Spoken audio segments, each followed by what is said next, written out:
In the ClearBeing way, there is just one relationship, and that's your relationship with yourself. And oftentimes when we are really in a lot of pain or suffering around someone else's addiction, it can be a sign that there is some healing that needs to happen here. Meaning that, well, one of the stories, and I don't even know if it's a true story, but I really love it. It's a very simple story about Gandhi, but essentially it's about a mother who brings her daughter to Gandhi and basically wants Gandhi to tell her daughter that she needs to stop eating so much sugar. And Gandhi says to the mother, okay, come back next week. So they come back the next week, and Gandhi says to the little girl, you need to stop eating so much sugar. And the mother says, why couldn't you tell her that last week? And what he said was, I had to stop eating sugar myself first.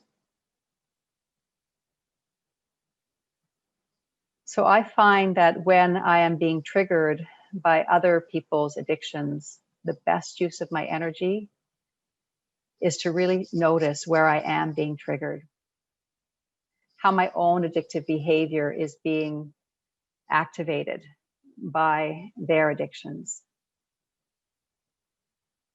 I find that it's most gratifying and illuminating to turn here so that I don't get pulled down by the other person, so that I can free up whatever this person is graciously mirroring right back to me.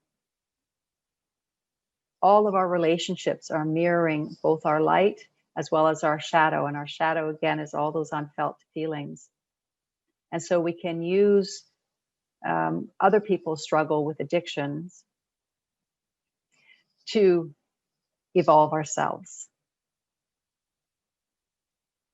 And another Gandhi quote, be the change that you want to see in the world.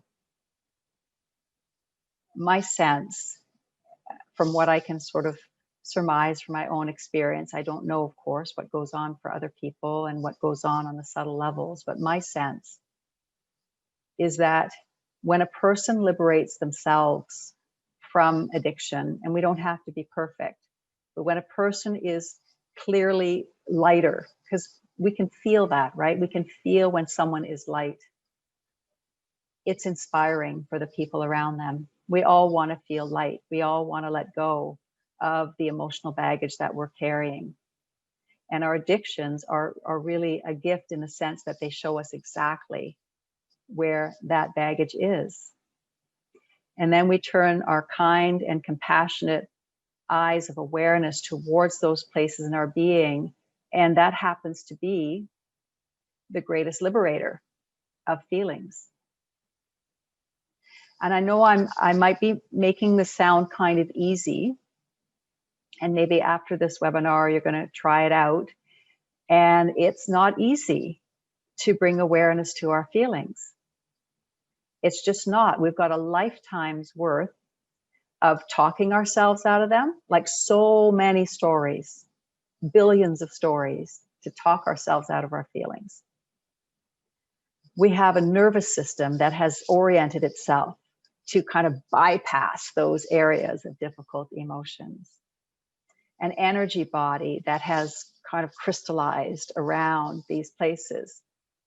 So I'm not saying it's an easy journey, but what has happened here is that the desire to live fully awake, in my experience, no matter what that includes, is more